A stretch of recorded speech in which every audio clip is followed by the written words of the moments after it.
Buqim në bu, CHI, bu, CHI podcast.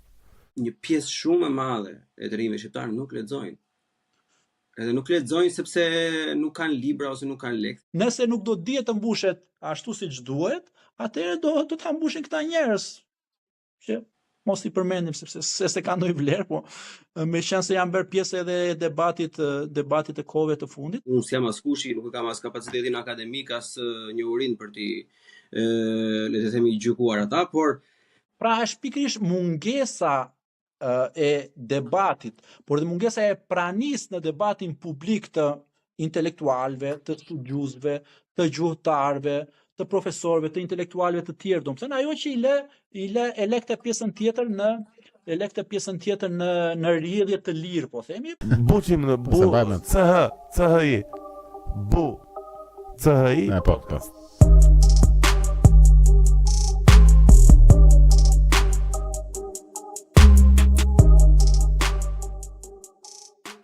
me shëndet paktën ke qenë mirë. Nuk mirë. Ajo është më kryesore, të fillojnë të gjitha pastaj. Të paktën të kesh një anë rehat, domethënë mos të luftosh me shumë fronte në të njëjtën kohë. Po. Shumë më e rëndësishme. Mirë, përshëndetje dhe mirë se erdhe në Buçi Podcast. Është për mua një nder të kem në këtë episod, edhe le të themi po më ndihmon mua në mënyrë direkte të rrisë edhe nivelin e të ftuarëve në Buçi Podcast, edhe besoj që edhe nivelin e bisedës mbase mund të cekim e mund të themi disa gjëra që të paktën unë vetë nuk mund t'i formuloj dot në vetmin time, por edhe mbase që edhe në vendet e tjera nuk thuhen aq lirisht. Kështu që mirë se erdhe dhe përshëndetje, mirë se gjeta. Tani ky lloj prezantime dhe këtë lloj gjërash që më the, sigurisht që më miklojnë sedrën edhe uroj që të mos të zhgënjej së paku dhe të jem në ato pritshmëritë e tua. Jam të i sigurt pasi miku i bashkët është Vullneti dhe thjesht duke u nisur nga Vullneti jam plotësisht i sigurt domethënë që jo vetëm që do jarish pritshmëritë, po edhe më sipër. Se jeni të dy modest, e kam vënë që e keni pikë të fortë, kështu që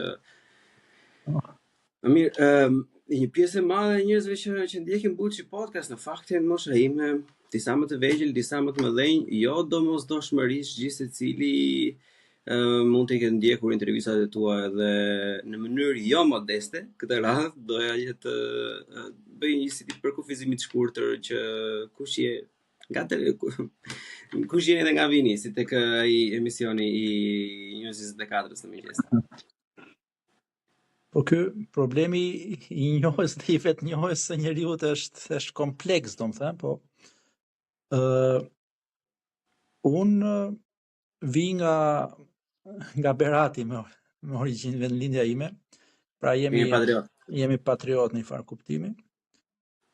Studimet e mia universitare i takojnë botës gjuhësisë dhe të letërsisë. Kam kryer Universitetin e Tiranës dhe pas Universitetit të Tiranës kam bërë edhe një shkollë post universitare, domethënë, për studime letrare. Nuk e kam përfunduar procesin e doktoraturës, e kam lënë përgjysmë siç përgjithsisht na ndodh ne që merremi me shumë gjëra njëkohësisht dhe njëkohësisht lëm ato që ndonjëherë janë më të rëndësishme për jetën tonë profesionale dhe merremi me gjëra tjera. Sigurisht jam aktiv në median e shkruar kryesisht prej shumë vitesh tashmë, ndoshta që prej vitit 2007-2008, kështu që duhen numëruar sa vite janë bërë. Kryesisht jam përqendruar në dy fusha kryesore, po themi atë të aktivizimit publik, qoftë me pjesëmarrjen time, po qoftë edhe me angazhimin tim pse jo edhe politik, por edhe në fushën e studimeve letrare me kritik letrare në gazeta të përjashme që kanë si fokus tyre letërsinë dhe artin. Pra pak a shumë ky është angazhimi im i dritashëm. Letërsinë dhe artin, mirë, nëse mund të rikujtohet, domethënë që përkrijës që kur ke qenë adoleshent ose më përpara ose më vonë, si e ke vendosur atë çfarë do studioje në atë kohë? Po, tani të gjithë kur vjen një kohë thonë që neve kemi pasur ëndra, neve kemi planifikuar këtë që do ndodhe, por nuk jam te kjo pjesë. Sigurisht ka një shtys dhe unë duke punuar tani edhe për një kohë të gjatë edhe me mësimdhënie, kuptoj që rolin e madh që mund të ketë mësuesi tek nxënësi, edhe tek mua themi pak a shumë e njëjta gjë ka ndodhur. Është pikërisht ajo dashuria, po themi, e fëmijës e nxënësit për mësuesin lehtësisë, ose atë se si ai ka arritur t'ja përçoj, po themi, lehtësinë, veprat letrare, artin në përgjithësi, ajo që më ka ngacmuar dhe më ka futur pastaj në këtë, po themi, në këtë ullin.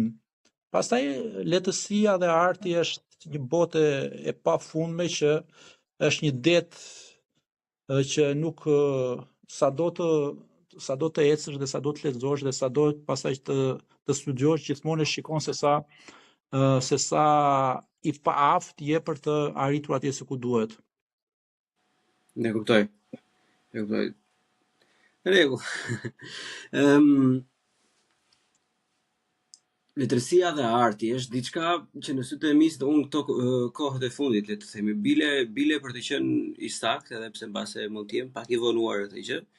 Nëse do jem shumë i sinqert me veten, le të themi këtë vit, një vit e gjysmë, 2 vitet e fundit e kam vënë re që letërsia dhe arti në rinin shqiptare mungon shumë, mbase do të ishte diçka që unë do ta kisha vënë re më përpara. Duke u nisur nga vetja i pari, ka vura re që lexojmë shumë pak. Unë nuk i kam mbushur akoma 2 vite që kam filluar të lexoj rregullisht dhe një nga gjërat më të këqija që mund të kenë ndodhur, domethënë për formimin tim, ka qenë se pjesa që prej gjimnazit edhe deri në moshën 24 ose 25 vjeçare unë nuk kam lexuar asnjë libër. Që i bie 6 vjet ka qenë domethënë një djerr totale e leximit tim. Edhe kjo ka shumë faktor. Një nga këto, siç e përmendë ti përpara, faktin që se si ja ka shprehur mësuesi, neve na kanë bërë gogol, edhe unë nuk e shifja dot me sy, domethënë vetëm thjesht ideja rreth asaj më stresonte dhe më bënte që mos ta doja, por normalisht edhe pak përton njeriu, edhe dopamina e shpejtë rrjeteve sociale, ka mënyra të tjera informacioni, e ke parasysh gjërat e tjera. Po kjo nuk e heq me një atë, le të themi, përgjegjësinë time personale. Kur fillova përsëri dhe kur u interesova përsëri, normalisht ishte shumë e vështirë në fillim të futej edhe të kapje një libër me dorë, edhe të ulesh edhe lexoje më shumë se sa 13 apo 15 faqe, duke i gogol gjëja në fillim, duke shumë e pamundur.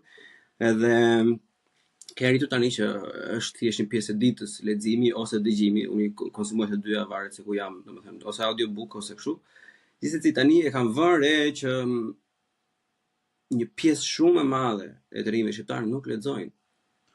Edhe nuk lexojnë sepse nuk kanë libra ose nuk kanë lekë, thjesht nuk lexojnë sepse në qoftë se unë mendoja që do vinte një ditë që do ishte cool të lexoj libra apo se të ishe i mençur, në sytë e mi duket sikur ajo frika që kishim ne që të ishte nxënës i mirë të tallin, tani më është shforcuar akoma më shumë. Tani je akoma më i keq, akoma më legend, edhe akoma më budallar nëse lexon. Jam në panikun, domethënë po i trash gjërat më shumë se ç'janë, apo si është i shefti këtë fenomen? Në radhë parë unë besoj tek edukimi me sistemin e të lexuarit. Pra është një proces i cili mund të vijë nëpërmjet të marrurit gradualisht me atë gjë. Jo domosdoshmërisht njeriu duhet të lexojë shumë e parë dhe jo domosdoshmërisht leximi të bën më të mençur. Sepse e para kjo.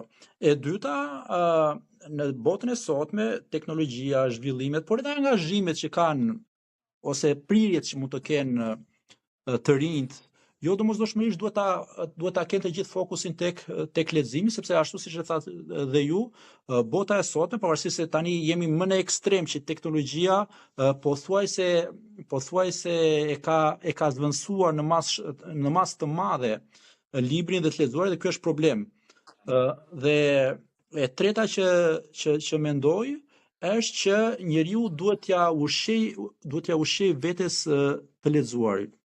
Çfarë do thotë? Do thotë që edhe dikush që nuk ka prirje tek shkencat sociale ose tek shkencat humane, por ka prirje tek shkencat eksakte, tek matematika, tek informatika, tek arkitektura, inxhinieria etj. Ai mund ta vetë mësoj vete me të lexuarin. Sepse leximi sigurisht nuk të mëson për botën, pra një inxhinier nuk ka se do të gjetë lehtësia se çfarë mund ta bëj atë më të mirë profesionalisht ose si arkitekt. Por leximi e para të jep një lloj kënaqësie, sepse njeriu është një qenie komplekse, një qenie që ka nevojë për ushqim, pse jo dhe ushqim shpirtëror që leximi dhe bota e lehtësisë po themi mund ta plotësoj disi sa mund ta plotësoj, por njëkohësisht mund të shërbejë edhe për pasuritë të leksikut, për pasuritë të fjalorit, për hapjen e diapazoneve të reja. Është ajo fakt që e thot Umberto Eco, shkrimtar dhe studiues mjaft i njohur, i cili thot ai që ka jetuar 70 vjet, 75 vjet, ka jetuar vetëm një jetë. Pra ai që ka jetuar 70-75 vjet pa lexuar, ka jetuar vetëm një jetë, ka jetuar vetëm jetën e tij, ndërsa ai që ka jetuar por ka jetuar me të lexuar, pra ka jetuar duke lexuar, ka jetuar jetën e tij, por ka jetuar njëkohësisht edhe jetën e shumë të tjerëve, ka jetuar me qindra dhe me mira vite të tjera. Këtu është fiks problematika që shoh unë, domethënë, sepse e para pyetja që kisha, vetëmësimi i të lexuarit është shumë i vështirë, të paktën ka qenë shumë i vështirë për mua derisa kam hyrë. E thash e para edhe nuk e di se si atë përmendet para është procesi edukus, pra thash besoj tek edukimi që vjen nëpërmjet leximit. Pra edhe mua, edhe tek mua, nuk ka qenë gjithkohon, por doli një mësues atje në gjimnaz ku unë jepja mësimin, i cili më bëri të dashur lehtësinë. Dhe unë pastaj vazhdova për lehtësi edhe ajo më kryesorja shpreha që jeton disa jetë. Fenomeni më i keq për momentin është me anë të social mediave, njerëzit mund të jetojnë diku te 200-300 jetë pa jetuar jetën e tyre fare. Ja, pikërisht kjo është. Ata jo vetëm që nuk jetojnë jetën e tyre, por ata nuk jetojnë jetën e tjerëve, por ata jetojnë duke parë tek vrima e Chelsea nga jeta e të tjerëve. Pra, social media, të gjitha këto, por se edhe këto rrjetet sociale nuk janë perverse si gjë.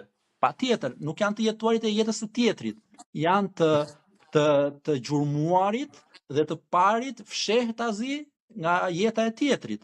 Është pak a shumë ajo që është edhe tek këto reality show Big Brother e të tjerë, domethënë që pse kanë ato ndjekës dhe shikueshmëri shumë të madhe, sepse pikërisht është kjo lloj boshësie që njeriu ndjen nga jeta e vet dhe do të shofi tek jeta e tjetër, se një person që ka ose një individ, ose njëri që është informuar dhe ka jetën e vet të mbushur plot nga të gjitha aspektet, nga të gjitha dimensionet, nuk ka nevojë të shohë se çfarë bën tjetri 24 orë, se çfarë bën tjetri pikërisht në atë normalisht që duhet të ishte intimiteti botës tjetër, sepse njeriu nuk ka vetëm jetën, po themi, jetën e dukshme, atë që shifet, ka dhe botën e tij intime dhe atë intimitetin e tij nuk ka pse e ndan me të tjerë, sepse në intimitet njeriu, siç janë gjithë njerëzit, domethënë, do pikërisht të ruaj atë privatësinë e tij.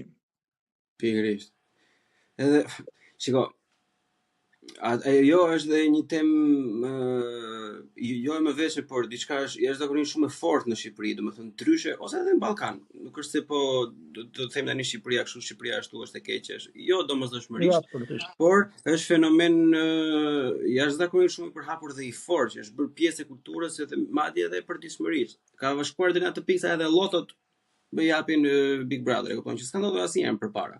Se mund të ishim ignorant apo konservator përpara, apo vërja emrin si të duash tradicional të prapambetur, por të paktën kishte diçka, ato pas thënë që nuk shihnin burra telenovela edhe tillë, po tani ka krijuar një lloj fryme, kjo ka hyrë, ka hapur tentakulat aq shumë edhe aq thellë në shoqëri, sa i madh dhe i vogël, gjysh, prind, nip, mbes, domethënë çdo njeri rrotullohet rreth saj. Kjo është çështja, nuk është çështja.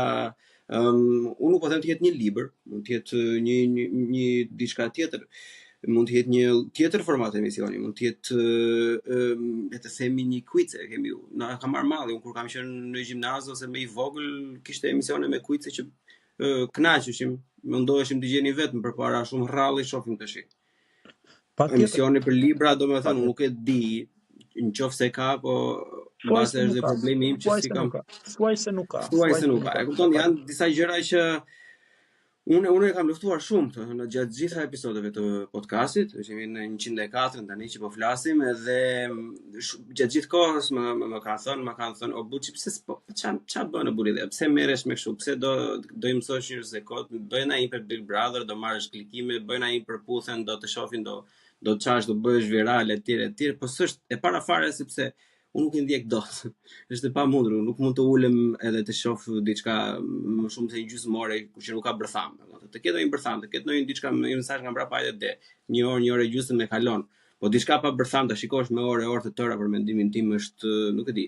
Mbase jam dhe unë personi i tillë që më duhet një qëllim për të arritur diçka.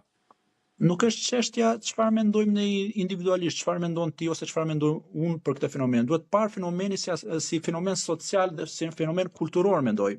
Dhe këto janë fenomene të njohura në botë. Kjo lloj prirje drejt kulturës, po themi masive, drejt show-ut masiv. Kjo lloj prirje sepse edhe sot televizioni, po themi, dhe media e ka humbur atë lloj misioni dhe atë lloj për çfarë ai është krijuar. Pra sot më tepër jepet përparësi asaj që thatë edhe ju, jepet përparësi klikimeve se sa jepet përparësi thelbit dhe problematikës. Dhe pikërisht kjo lloj kulture masive, kjo lloj kulture, po themi, e cila nuk kërkon ndonjë impenjim të madh mendor. Pra kjo nuk është vetëm në show-in televiziv, kjo është dhe në lehtësi, ka dhe një botë të tërë të lehtësisë së rozë, po themi, që është pikërisht ajo lloj lehtësia shtëpiake, siç janë telenovelat ose siç janë këto show-et Big Brother dhe të tjera. Pra ky dua të them që nuk është problem individual, por ky është problem dhe është fenomen kulturor dhe social i njohur, por që është kjo lloj prirje e njerëzve sepse ai nuk kërkon asnjë lloj angazhimi, nuk kërkon asnjë lloj angazhimi mendor, pra ajo që thatë ju Big Brother ta ndjekësh, nuk kërkon ndonjë lloj sforzo mendore e para.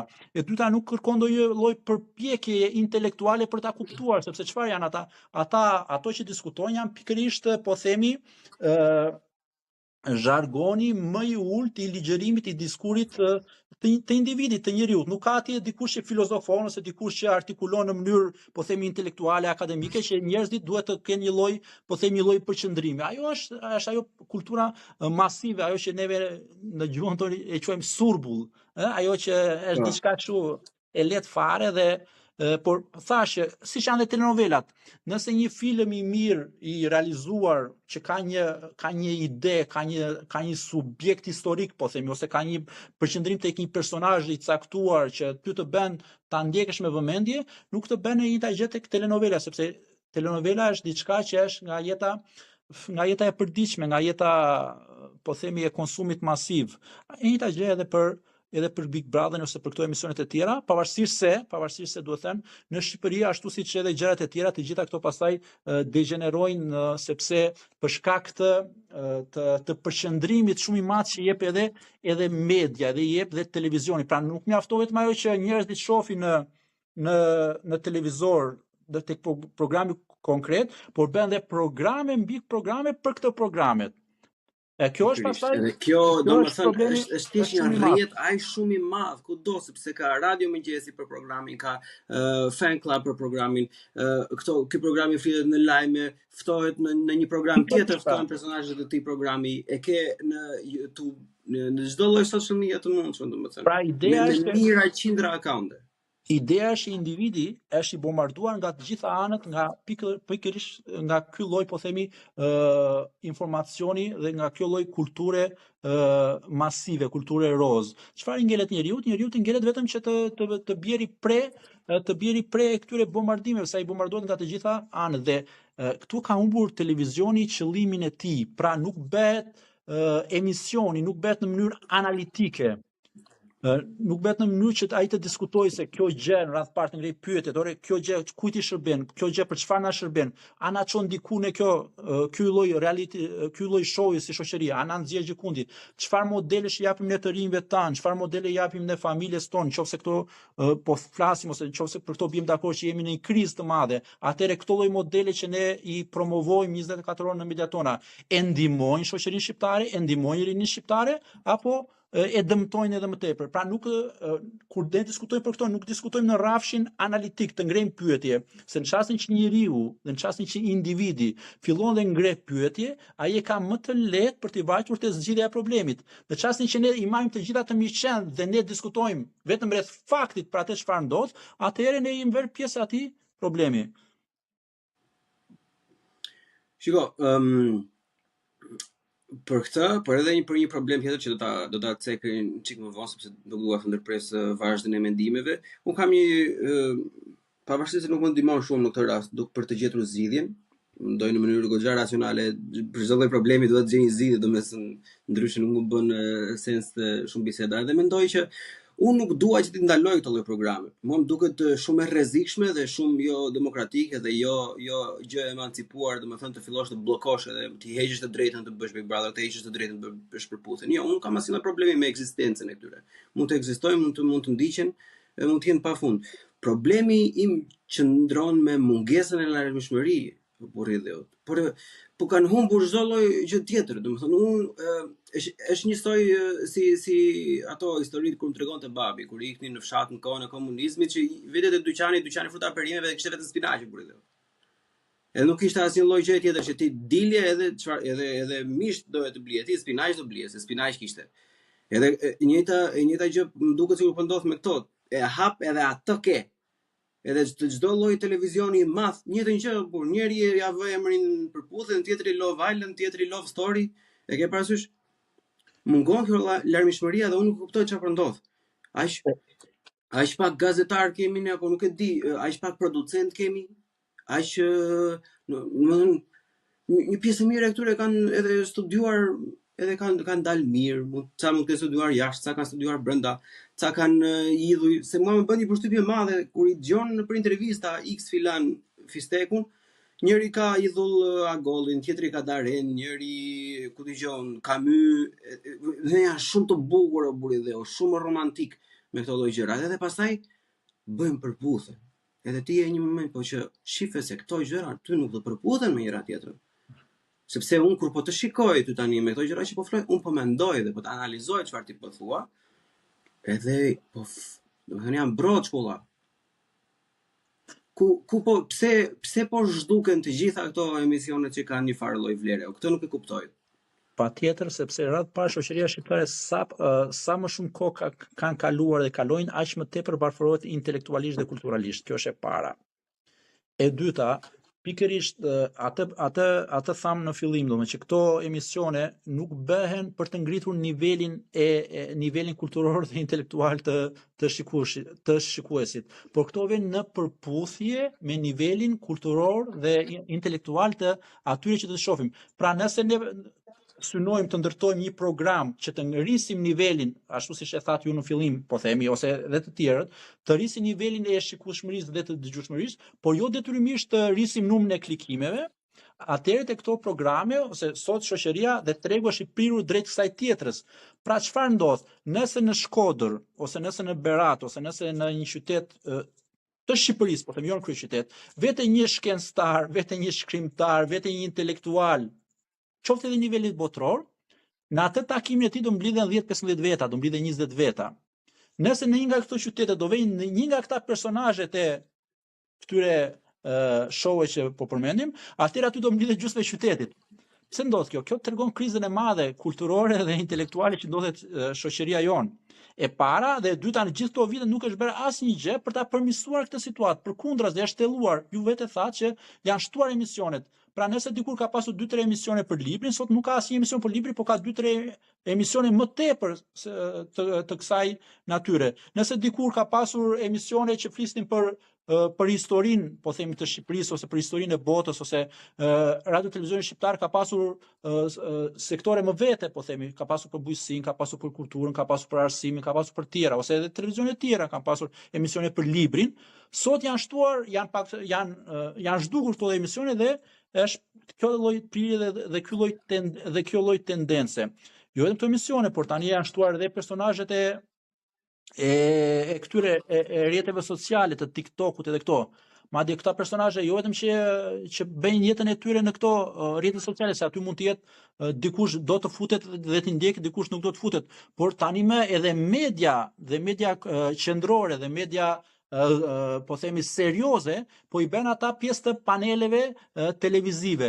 Pse i bën pjesë paneleve televizive? Sepse pikërisht është ky lloj synimi, jo drejt po themi, jo drejt përmbajtjes, jo drejt thelbit të gjest të diskutimit, por drejt formës, drejt show-ut, drejt klikimeve. Pra lufta më e madhe. Mos është pak si shumë shqiptare kjo na mirë si gjë që ti marrësh, domethënë çdo gjë fëmijë, ti marr ta marr të glabërosh, domethënë TikTok, nga Instagrami vetëm mirë, ka pa vetëm dua ta ke mund ta marr unë i pari në intervistë, të thoj një budalli tjetër te mua, të lej namin te emisioni im që emisioni im të bëhet i madh kështu.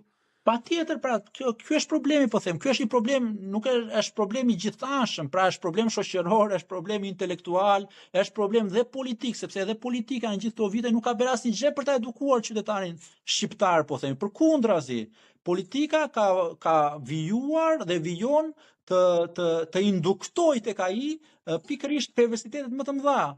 Domethënë duke zhveshur nga çdo lloj vlere, nga çdo lloj parimi, nga çdo lloj normaliteti dhe duke i stimuluar atij pikërisht ato veset, duke i stimuluar atij epshe, duke i stimuluar pikërisht atë anën e errët që mund të jetë brenda njeriut, por duhet dikush që ta stimuloj për ta nxjerrë në pa. Pikërisht pra është një përzierje, po themi që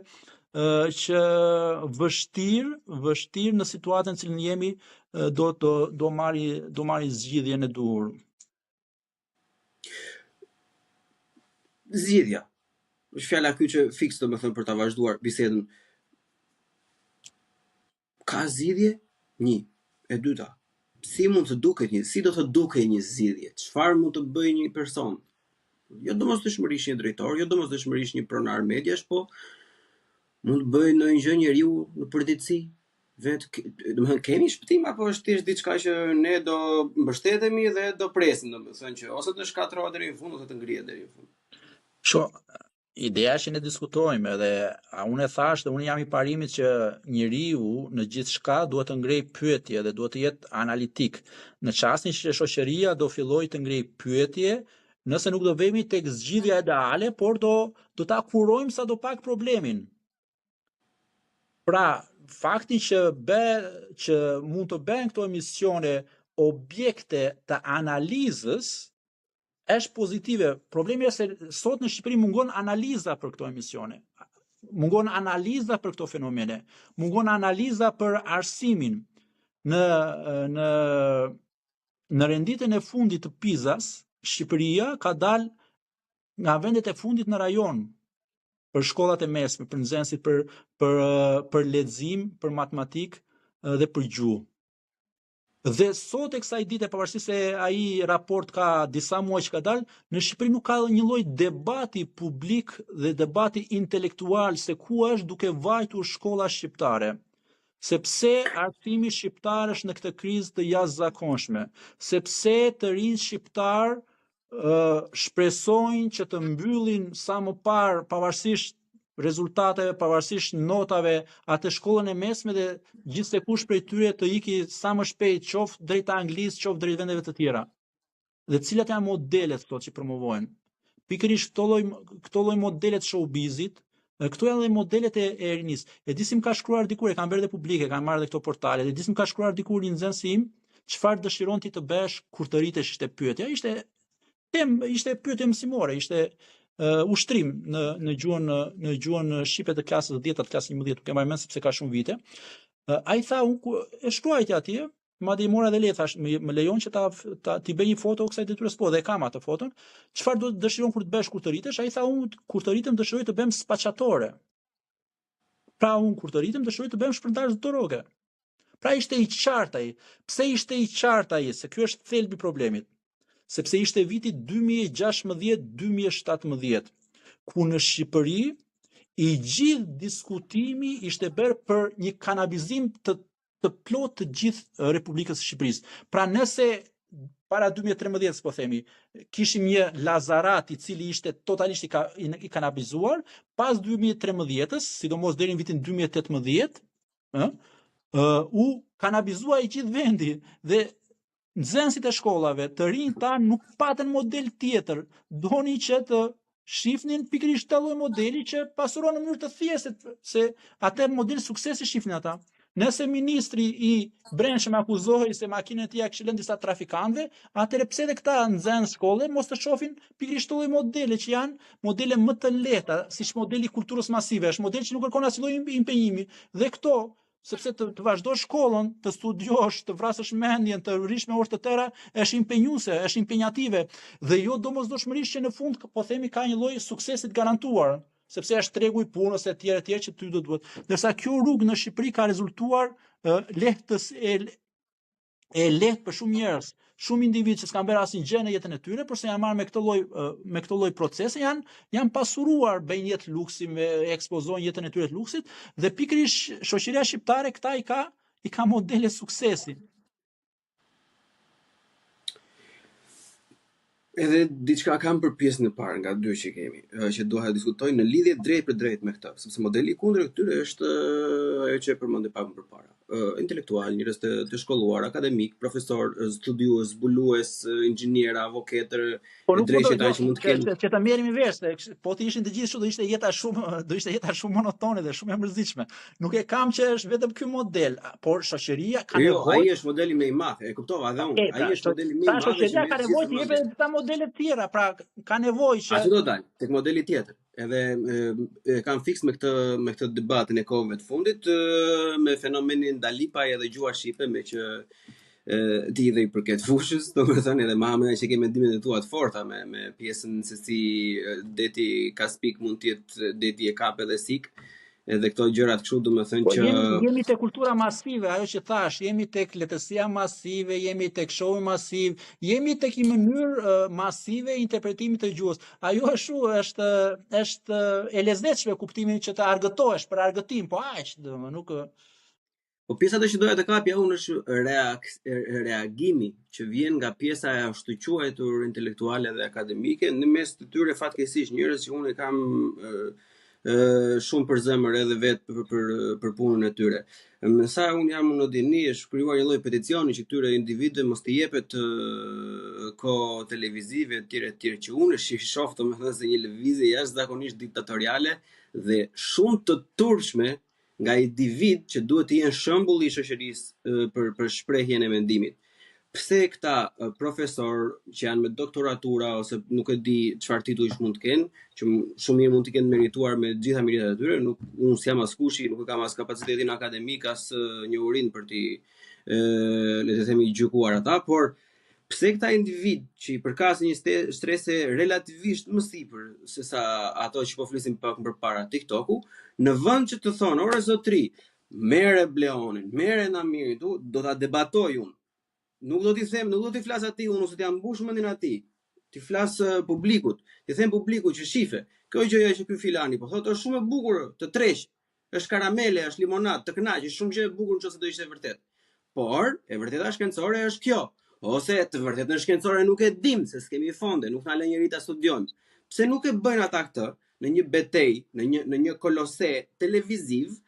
Të ndeshen atje idetë që njerëzit në fillon ore dalë edhe tani se okay, ky që nga shumë i bukur edhe ne jemi më të mirët, më të vjetrit, çdo një popull ka ardhur nga ne, po edhe ky tjetri që ka studiuar të jetën e tij, budalla nuk është, dy fjalë dikshë që dalë ta vrasin në një mendje që kush ka të drejta, kush nuk ka të drejta.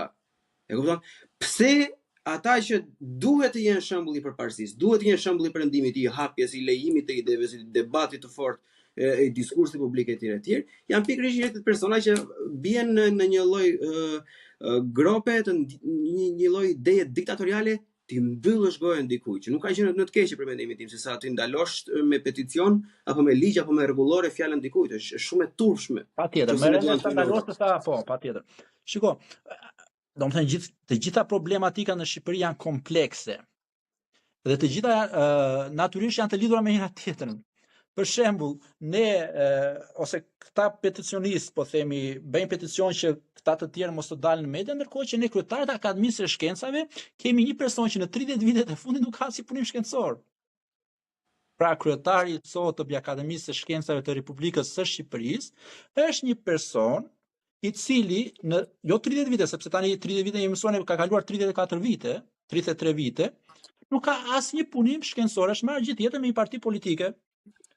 Siç ndahen këto tortat e pushtetit, tani në fund fare i ra për hise që ta linte partinë e tij dhe të bënte pazar me kryeministrin e vendit për të marrë Akademinë e Shkencave.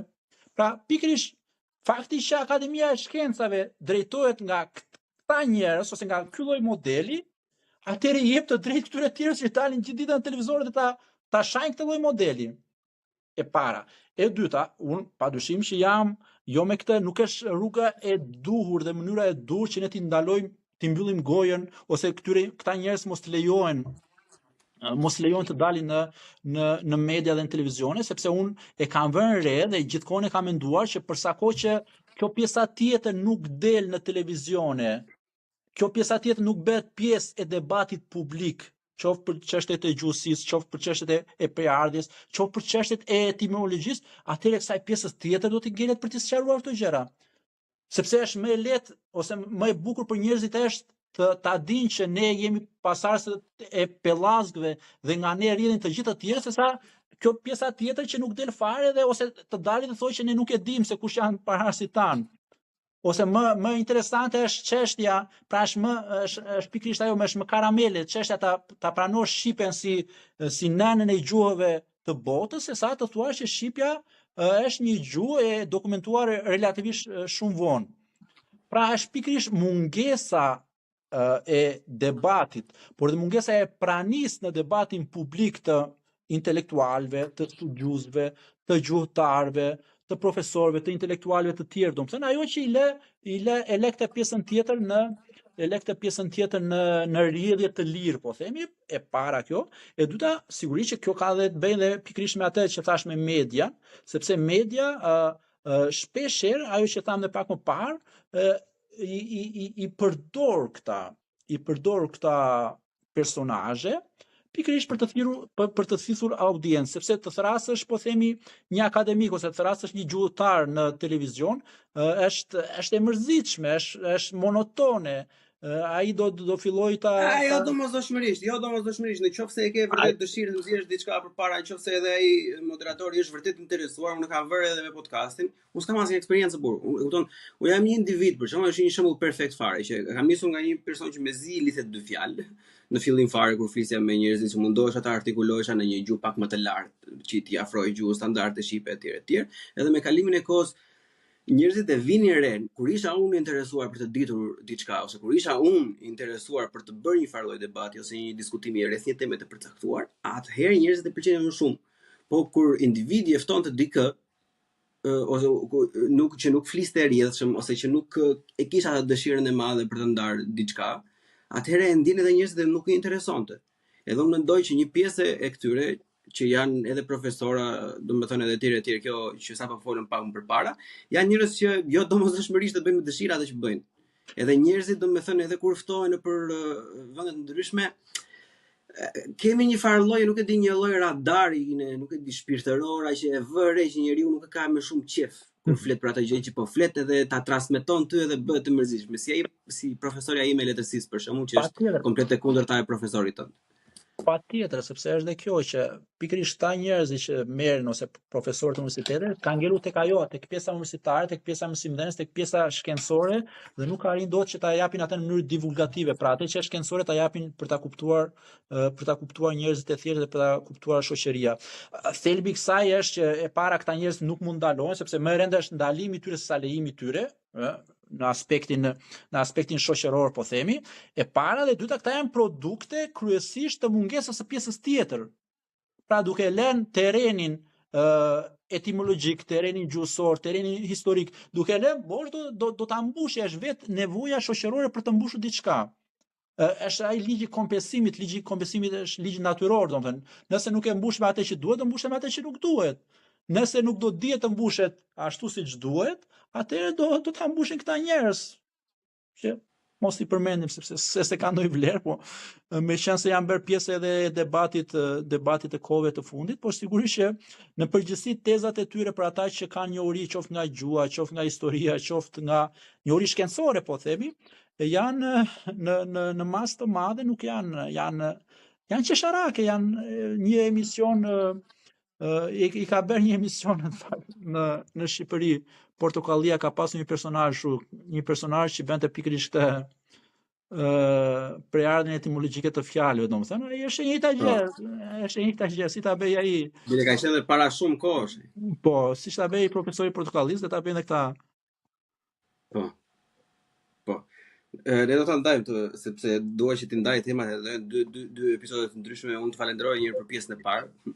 Se na duhet të bëjmë këtë mbyllje pak fallse që njerëzit do të na ndjekin në të gjitha rrjetet sociale që ofrojmë. Episodi si gjithmonë ka dalë përpara në Patreon, ku juve mund të na mbështesni drejt për drejt, edhe ju dëgjofshim në episodin tjetër. Unë do i bëj pauzë dhe fillojmë regjistrimin.